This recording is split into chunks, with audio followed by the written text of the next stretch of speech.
What's going on, guys? Welcome back to the Anthony Smith YouTube channel. And today we have a special guest, my longtime friend, the guy that helped me cut my teeth into the broadcasting world. So I figured I'd give you a call, see if you wanted to come hang out with me for a minute. How we doing, RJ? Me and Glover Teixeira have done everything for your teeth. We're the two that the most kind of I do appreciate Glover helping me out there for sure. Yeah. Great smile now, man. Great Yeah, smile. I'll take half the credit. you can have it. You can have it. What's been going on? Were you in Houston? I was not. So it was the rare show off. I had a wedding on Friday. So I got to like have a fight party at my house. Barbecued, the boys came over, had some beers. I was like genuinely like I like I love what I do. But having just like a fight night at home with the boys, I don't get to do that anymore. So it was Yeah, that awesome. doesn't you're not off very often. Mm-mm. It it's a rare event that you don't work. It is. It is. Your wife Yeah. hates you then, huh?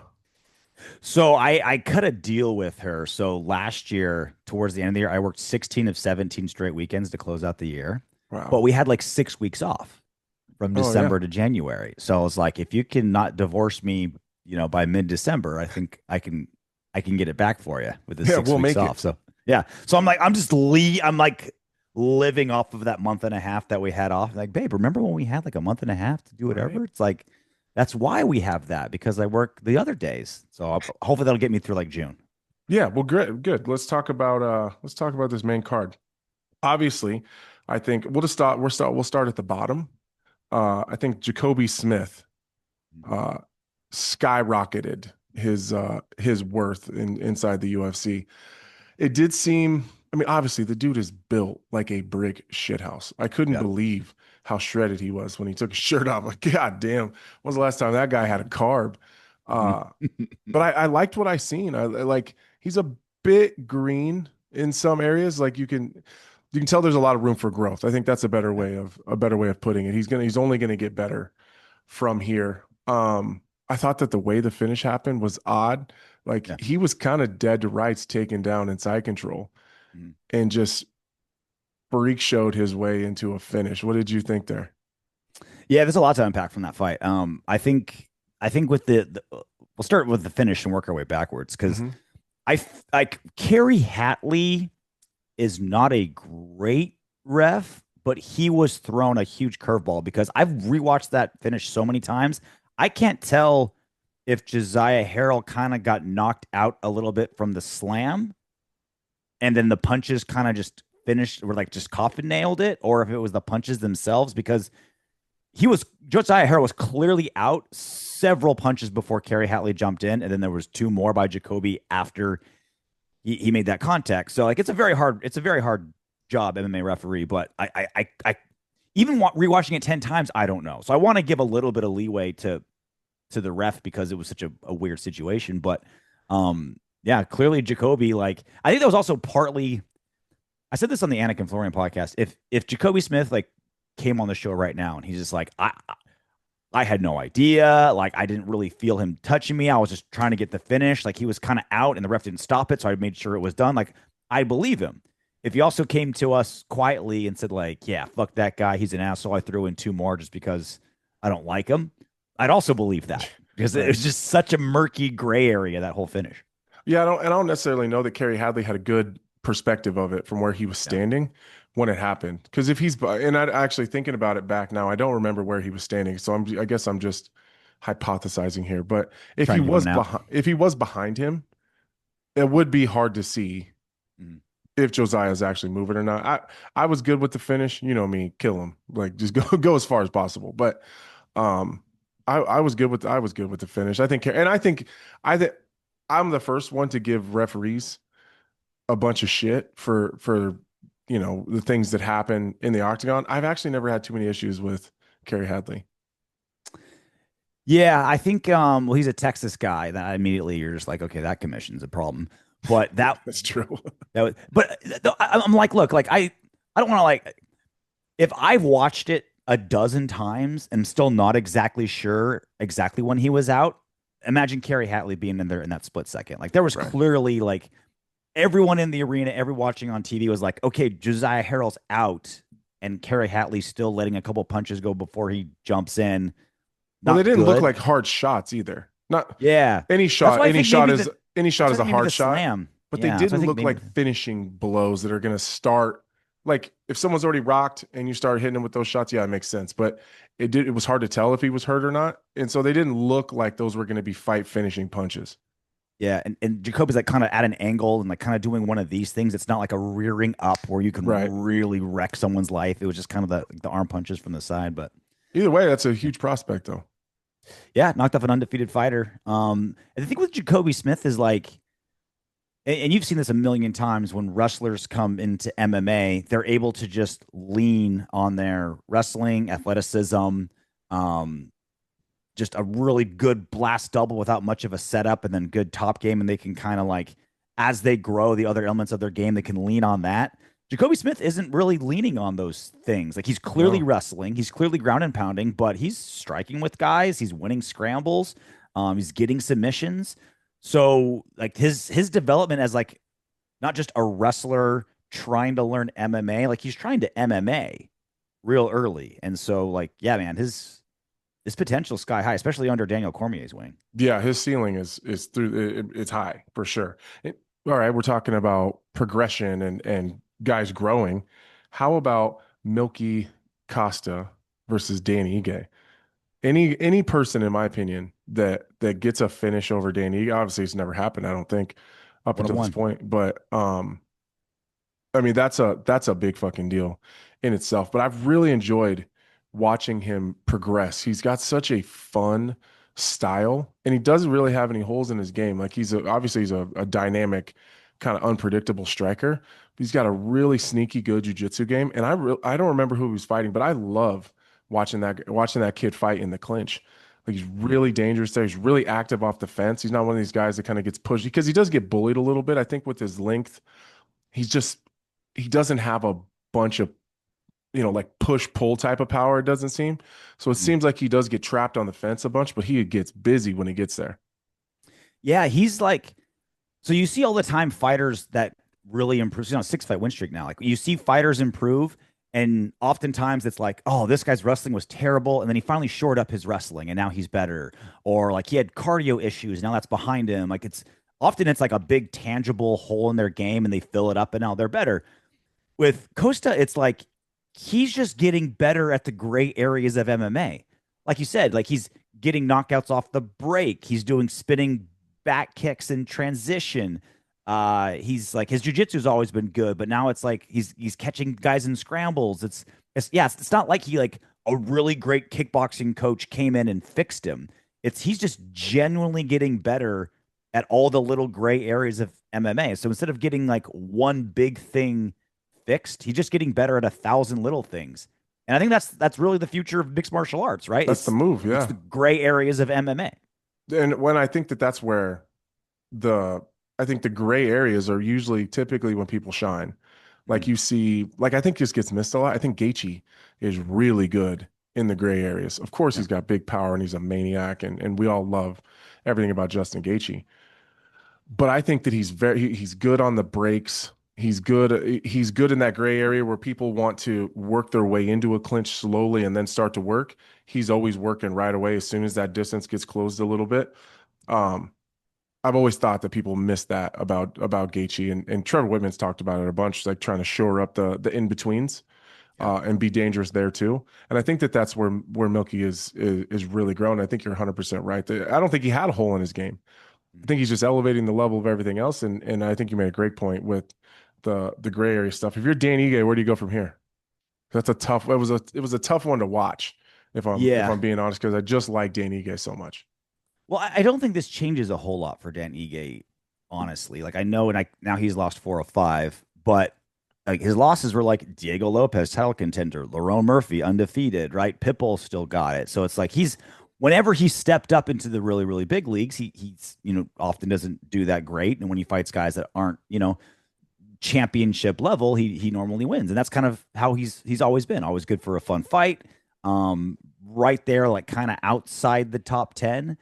So I think Dan Ige kind of in a good spot where he's always been, like he'll probably get another kind of up and coming guy, another like maybe not ranked dude on like a win streak, and let's see if he's got it or if he doesn't, you know. And he's Hmm. so I honestly don't think this is like devastating for Dan Ige. He's 36 now, you know, like this is the role he's, you know. Yeah, this is where we Anthony, end you know, up. you fought in the UFC in your Yeah, 30s. You're like, okay, like I yeah, fought this the is where big you end fights. up. I've done my main events, and now the whippersnappers try to get their shot. And either You I, knock off you knock off a few. yep, You get chin checked a couple times, and then you go back and try it again. That's just how it goes. that's the fight game. That's what you signed up That's for. the fucking fight game. I know you're excited about this one. Uros Medic and Jeff Neal. I'll talk about Jeff Neal a little bit, and then I'll let you talk about Medic. But I don't know what's happened to Jeff Neal. It seems like, and I don't want to be disrespectful because I know eventually he'll hear this, but he just seems like he's a bit up and down. Like he's kind of on, like he does really well for a while, and you're like, wow, Jeff Neal is, he's running in there with Shavkat, and he's actually fairly competitive and doing really well there. But then you see some of the personal life stuff and the media, and then he got arrested, and then it's like, I don't. It seems like there's a bunch of chaos. Like when I think of Jeff Neal, I think of chaos. Like there's a lot of like noise surrounding him all the time, Yeah. and then it shows itself in his performances. But he's got such a good team around him too, though. Like, Safe is a general in terms of the way that he runs that stuff. So it on one side of it, I feel like there's a bunch of chaos and noise around him, but then he's got someone who's so centered and directive next to him. It's I don't know, it's odd. It's odd to see. And with the guy and with Medic, it's honestly this could just be a coin flip type of situation where one of them are going out, and it just happened to be Jeff. Yeah, I mean, when you've got Uros Medic, who's like, I think he's skyrocketing up the list of the most exciting killer be killed fighters in MMA. Like Hmm. he's either ending you or getting ended. He's a southpaw against another southpaw, which just like ups the randomness and violence because defensively, generally southpaws are not used to southpaws. So you knew, there was going to be some sort of explosive ending to this. But I think with Jeff Neal, like he's been in against the best of the best, like Shavkat, Ian Gary, Carlos Prates. I think he was the last guy to beat Bilal Muhammad before Bilal went on his Hmm. run. Like You he's think we're fought just some good wearing dudes. thin on the tread? Yeah, yeah. I mean, it's that was only fight number 24 for him, but it's been some rough fights in the last like 6 years, like top guys. And I think with Safe, I think so often fans look at like a fighter coach relationship as always kind of the same. Like you look at it as like Mick and Rocky. Like obviously, like it's his coach. Like they care about each other and they're best friends. It's Right. like sometimes they are, sometimes they aren't. Like I've had many coaches where like my boxing coach, I love the guy, great boxing coach. I couldn't tell you a single thing about him. I've never hung Right. out with him outside of practice. We've never talked really about anything else. Like great guy. I don't like dislike him. It's just he's my boxing coach and he teaches me, and that's the end of our And then you relationship. leave. Yeah. And then my high school wrestling coach, I would still to this day do anything for. Like when I'm randomly in Florida, I go see him. Like Right. it all They're depends. different. So yeah, it's completely different. So is Jeff Neal and Safe Sayud, are they chilling all the time and Safe's like putting his arm around him and being a big brother father figure? I don't know. I don't know. My point is it's not good or bad either way. Right. It's like when John Jones was still kind of is going through all that mess, and people try to blame Greg Jackson. Like, why doesn't his coach step in? It's like, because he's not his fucking dad, Yeah. That's fair. right? He helps him. They're in a professional relationship, and he helps him be better at fighting. Maybe they are, and that'd be great. Like maybe Greg Jackson is this great father figure, and who knows? Doesn't seem like it, but who knows? It doesn't make it bad. He's not like a bad coach. That's not on him. And so if Jeff Neal's, talked about all his personal problems, like you've mentioned, and it seemed like going to this one, he was getting better, right? Yeah. He's clean from the drinking, and he was kind of open about it a little bit more. These are all good signs. But again, it's hard to know if you're in a coin flip firefight with a pair of howitzers against Uros Medic. Did he lose because he hasn't got his life back together, or is it just what happens when It's just you're a exchanging left hands? right. It's You just a know? luck of the draw at that point sometimes. So, but I do find myself feeling bad for him because it did seem like he had a lot of good things going on Mm-hmm. coming into this. And the typically what happens is you think you change a lot, you change your life, you clean up your lifestyle, and then you lose. You're like, well, fuck, it wasn't worth it. Then go back and do it. Yeah. I know that because I've done it. Anyway, so we'll see where Medic goes. I don't know that we see him climb the ranks because of his style. I don't know that he can win enough in a row because of his style. Love watching that guy fight though. Got his visa issues in order. Yeah. Thanks, Trump, right? Yeah. Now he can Yeah. go anywhere. Thanks, Dad. Isn't that so wild? How just like a random UFC welterweight has like the bat phone. Yeah. It's Isn't that weird, right? that's still that it's been this way for over a decade, right? Trump and the UFC are so Hmm. intertwined, but it still blows me away. It's Like fascinating. there's NFL He's in quarterbacks. talks with Iran, and we're like, but we need a visa though. Yeah, exactly. That's what he's stopping. He's like, oh, hold Right. on, like Or else the prime Medic needs a minister of visa South Korea approval. needs something. Yeah, but let me get this random dude right. Dude, like there's NFL quarterbacks that can't just like call the president and get something taken care of. But Right. Roast Medic, problem solved. Right. Problem solved. All right. Main event. I'm gonna let you take the lead on this one because you and I were texting about it before. Mm-hmm. Both of us blown away at the odds makers and what people were saying about this Fluffy Hernandez versus Strickland fight. And I think you and I both seen it the same way. I didn't see a clear path to victory for Fluffy. Yeah. Sometimes I feel like I get too close to the trees to see the forest because I've trained with Strickland and I've spent time around him. I broke his fights down a bunch, and I'm not super familiar personally with Fluffy, and obviously I've worked lots of events that he's worked on and really broke his game down. But that said, I knew it was going to be a really close competitive fight, and I didn't see a clear path to victory for either one of them, to be Mm-hmm. fair.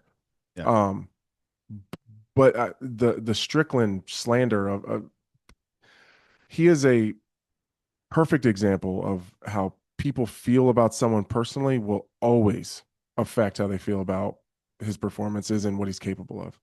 Yeah, 100%.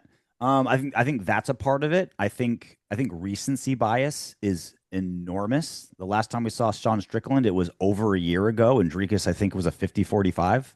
Yeah. Right. I think maybe Strickland won like all around on one scorecard, right? So that's fresh in everyone's mind. He was pretty open about his motivation or kind of lack thereof. Long layoff, a suspension for getting in a fight in a cage that wasn't his, all that. And what would we see last time we saw Anthony Hernandez? He was dragging Roman Dragging Dolidze. Dolidze like it was ending like he was a bouncer in a bar fight and choking him out and just so like those two That's things an I think were ADCC everybody's European mind. champion too. I mean, that's what's in everyone's mind, right? Hmm. Um, but like I've been on board the Anthony Hernandez fun train forever. But when you his his takedowns, they're great in volume. They're not really 10 out of 10. Like he's Right. getting them, but he's mostly like gassing guys out. Like he'll just shoot, shoot, shoot Right. until you get It's tired. And tenacity. it's tenacity. And he mixes in his strikes with his wrestling really well, but he doesn't have just this beautiful like Henry Cejudo inside leg trip or Hamzat Chimaev blast double or even a Right. clean like outside head single crackdown. It just kind of en masse, right? And it's Mhm. fun and it works. It works. Yeah. But when you're going against Sean Strickland, who teeps at distance, has great straight punches at distance, um, incredibly hard to take down and even harder to hold down. Like when Dricus, in their first fight, when he got like the 8 takedowns and had like 10 minutes of control time, you know how many ground strikes he landed in that whole fight? Like 3. 0. Yeah. He couldn't land one because Because Strickland you just got to hold on to him. you have to hold. You're holding on for dear life, I've right? been Like there, bro. He is impossible to hold down. And you know me, I usually have no issues. If I get a takedown, that's usually where you're going to be. Now, I don't get a lot of takedowns, but if I end up on top, that's where you're at. I started on top, inside control, dead to rights, seconds, yeah. 30 seconds, maybe I was able to hold on to him. It's He's crazy how squirrely. he's And I think because Sean Strickland's offense is so limited in a lot of people's eyes, it teeps straight punches. He has little tricks, right? Like Mhm. he'll lead uppercut you to pop your head up and do his right hand, and like he's championship level fighter. Like he's got plenty of tricks, but his offense just kind of looks limited to most people. His defense is it's crazy. so well rounded, right? And so when I'm thinking of this fight, I'm like, okay, is Anthony Hernandez going to be able to get any takedowns? That's going to be tough. Is he going to be able to do anything when he is on top? Probably not. Is Sean Strickland going to gas out? It's literally never happened before.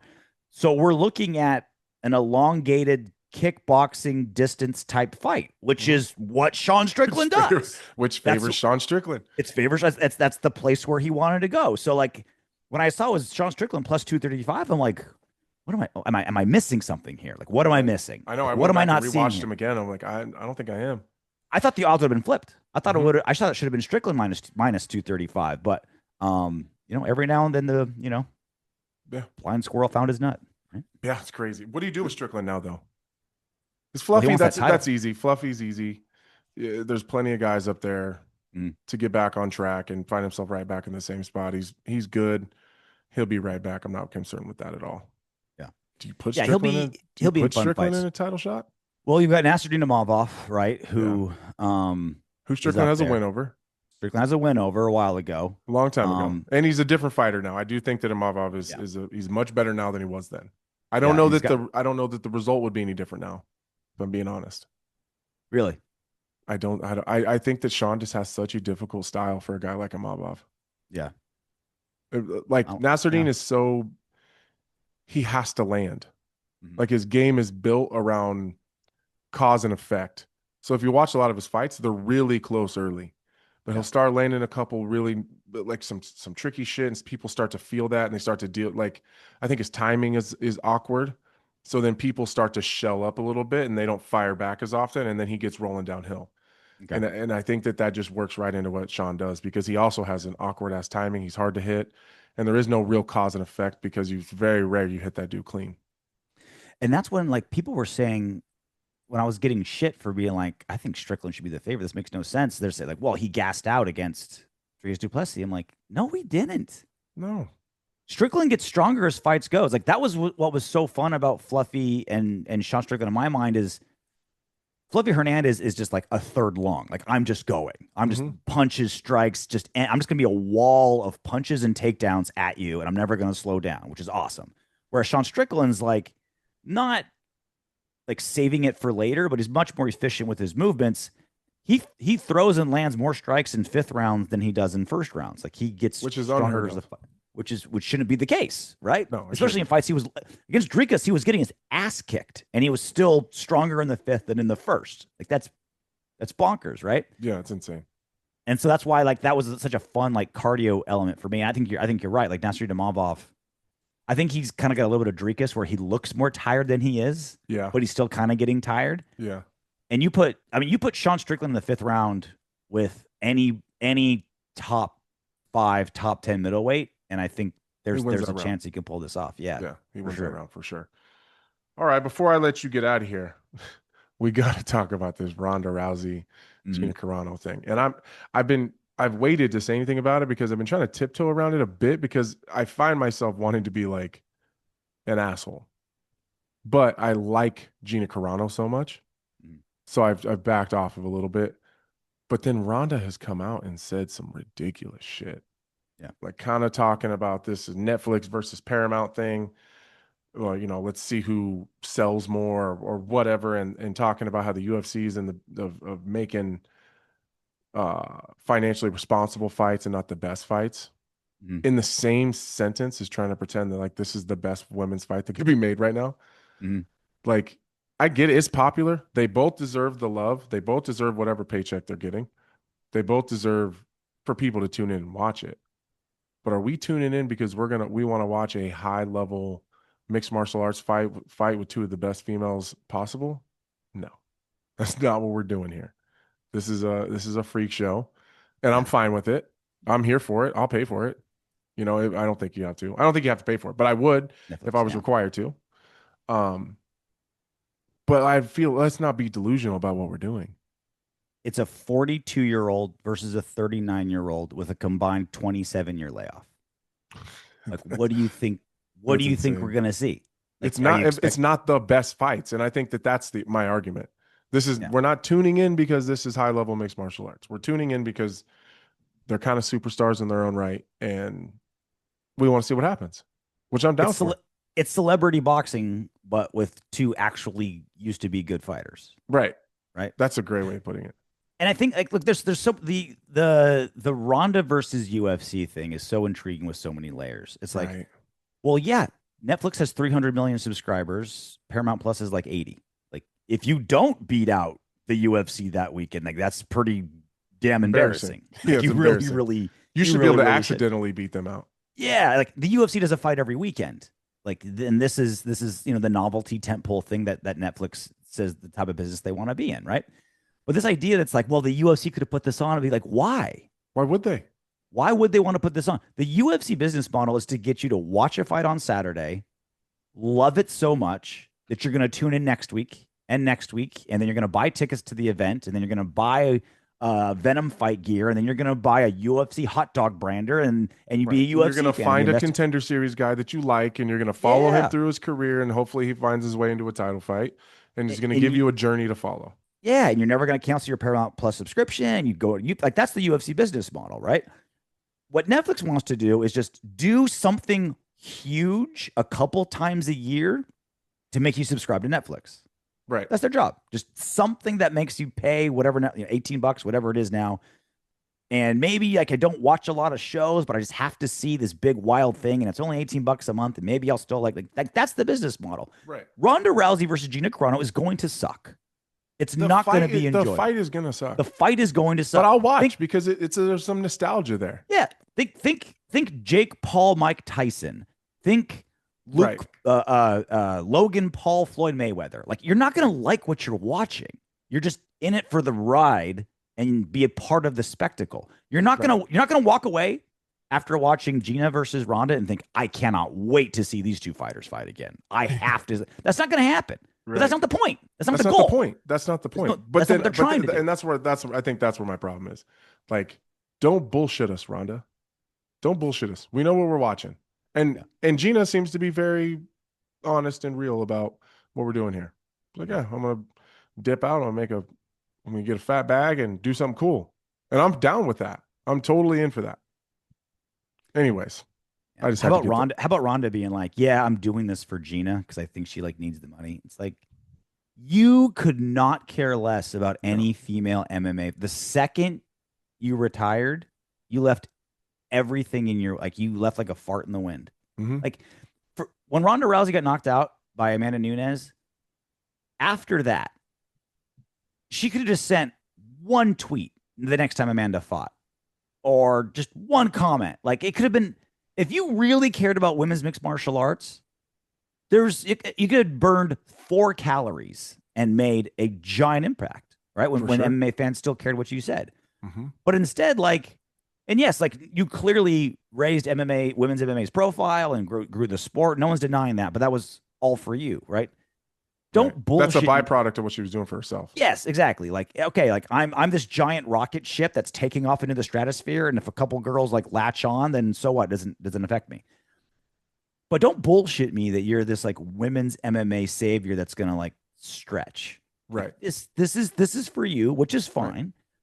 But don't bullshit me. I also think that Gina Carano is doing just fine. Dude, if you looked up her family, she comes her dad played for the Cowboys. Yeah. That's what her mom's side of the family is and she's Vegas done well for herself. Royalty.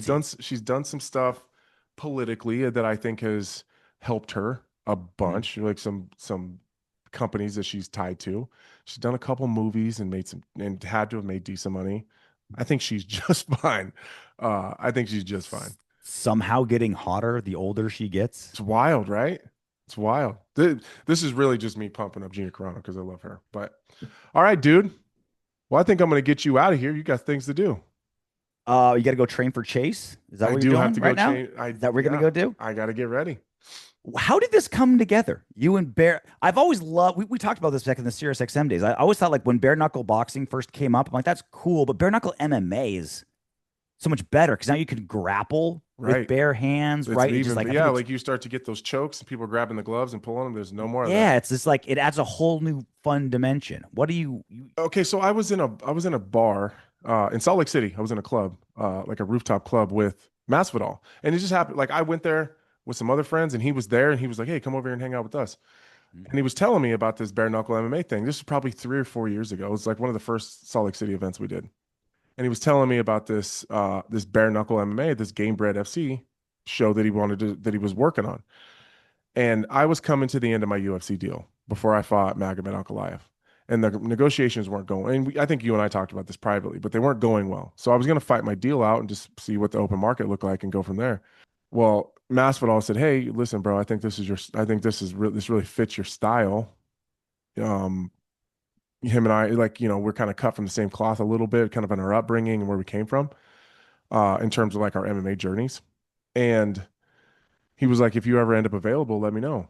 I said, all right. Well, it ended up not mattering because that Wednesday of the fight week, Dana and Hunter brought me to the Ritz-Carlton. We went up there in a boardroom and we hashed it all out and got it done. But um, so I just thought, it was a 10 fight deal. That'd probably be the last contract I ever signed. I knew I didn't have 10 left. So Mhm. it was no big deal. And then, since I've retired, I probably get 2 fight offers a week just for some crazy shit, some cool shit, but Mhm. nothing that was like just seemed like a lot of fun.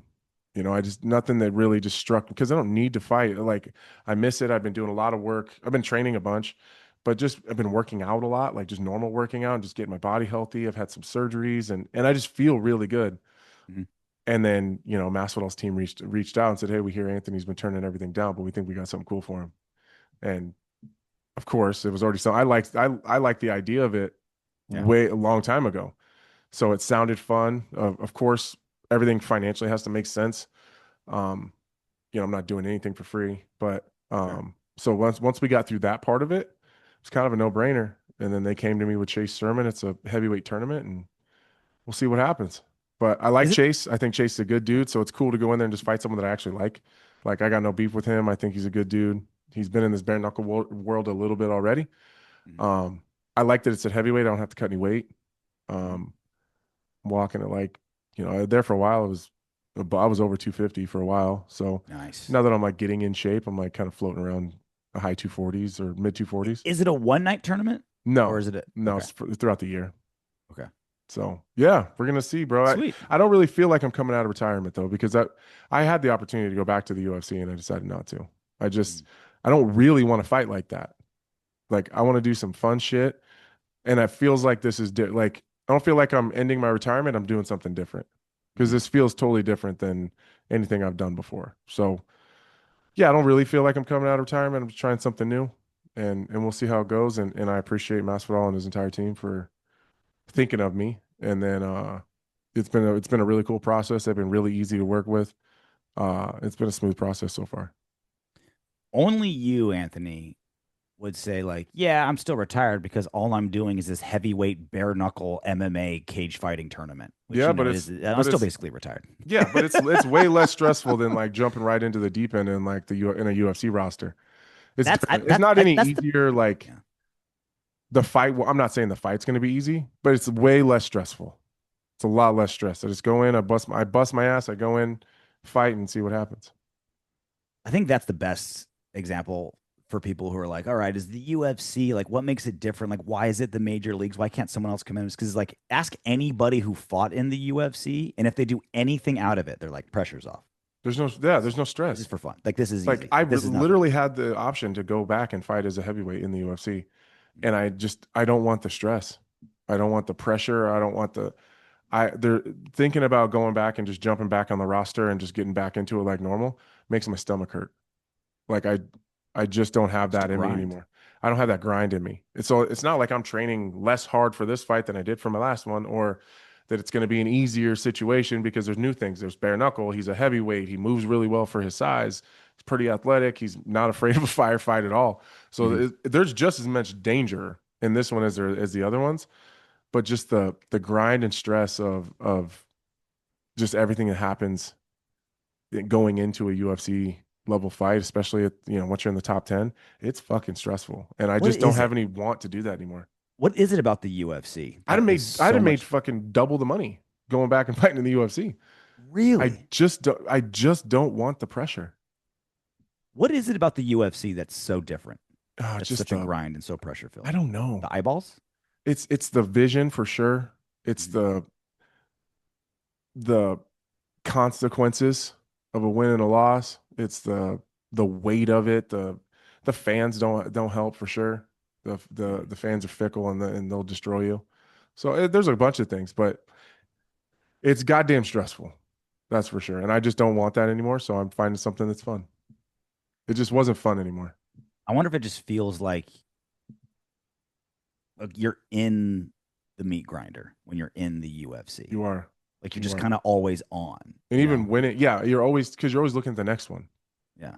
even before the current one is over. So Someone's, especially like once you've built your name, like people are like everyone's trying to get their name off of yeah, it's a you. target on your back. You're It's always kind of like the next one. I always got to be on. Like cortisol is just always running through your veins, right? always, You're always on. You know what always. I mean? Yeah, you're never taking a break.